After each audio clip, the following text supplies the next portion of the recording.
Disclaimer: this video's only purpose is to inform and entertain.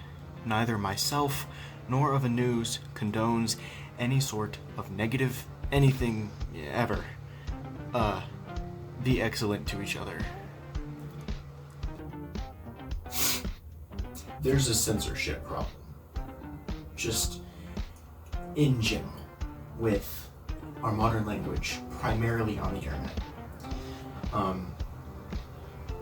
I didn't set out to make a video about that.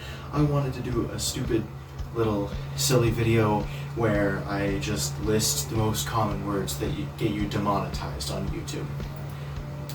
I thought it'd be funny. No cussing, just words like dead, kill, rape, etc.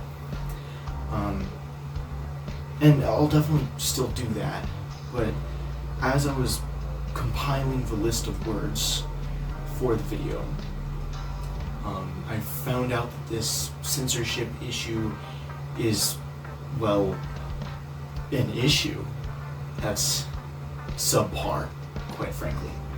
What originally seems like, at least from the internet perspective, people simply trying to bypass algorithms to appease advertisers, aiming to avoid demonetization. It's not really that. Maybe that's where it starts, but it gets worse.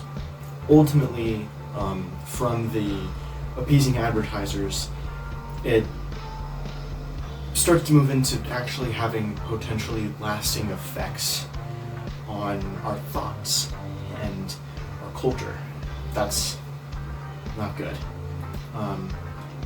It starts with being polite, saying restroom rather than toilet, saying grandma has passed away rather than yo, great grandma freaking fanny pants straight up dead, bro. Dead.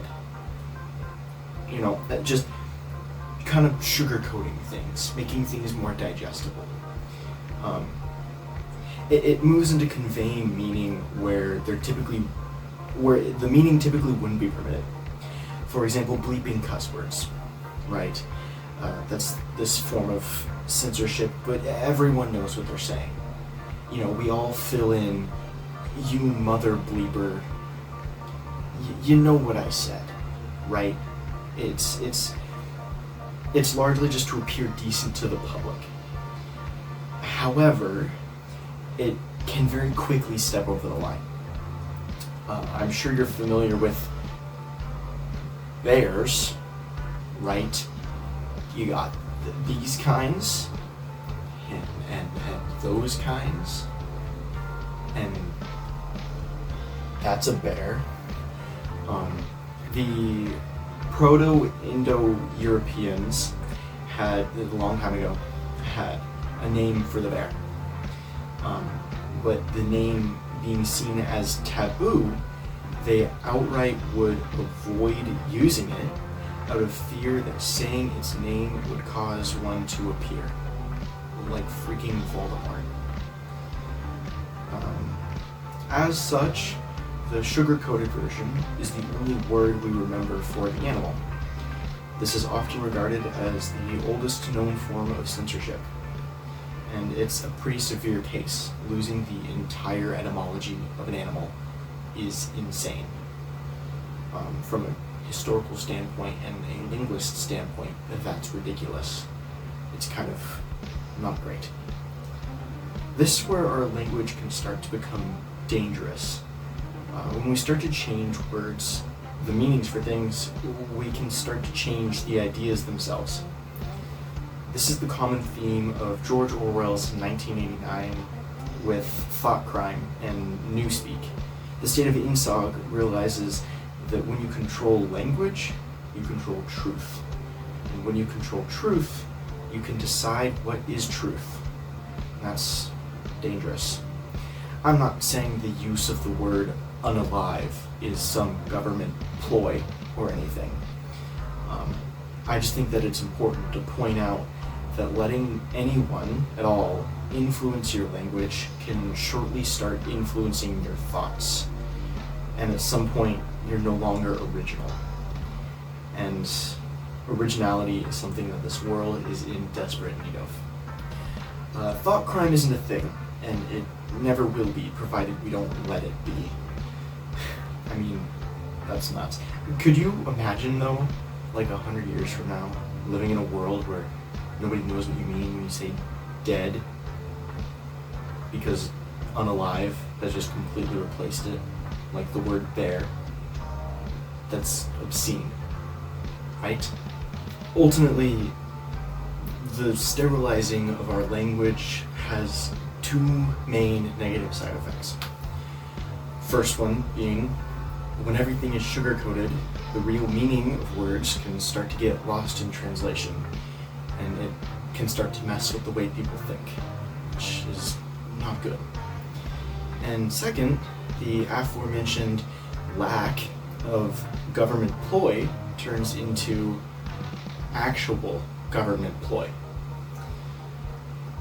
I would like to use this time, while avoiding the discussion of politics, to show you an ever-growing list of words that the current administration in the US is attempting to ban in all official language.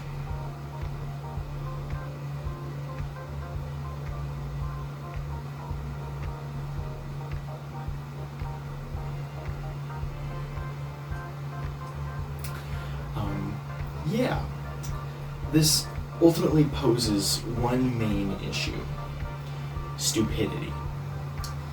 I personally don't think our government is smart enough to run a state like INSOG, but what that means is all they'll do is make us more like the world we see in the 2006 movie Idiocracy.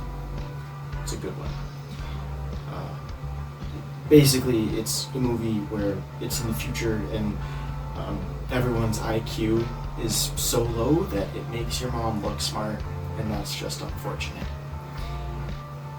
In essence, language changes. Duh. Every year, new words are added to the dictionary and old ones are removed. But that change needs to happen naturally. When we start forcing change, it opens the door to potentially harmful side effects, or even worse, intended effects.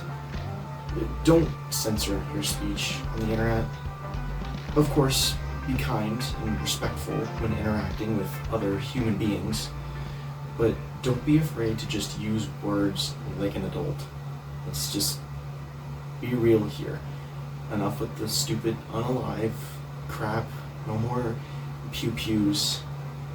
Just speak words, man. I feel like it's not a whole lot to ask, considering the dangers that it has the potential to save us from. Oh, right. Watch me get demonetized. Death. Die. Kill. Rape. Murder. Sex. Homelessness. Disabled. Guns. Pedophile. Shoot. Drugs. Bombs. Psych ward. Penis. Vagina. 2020 COVID-19 pandemic. Balls. Goodbye.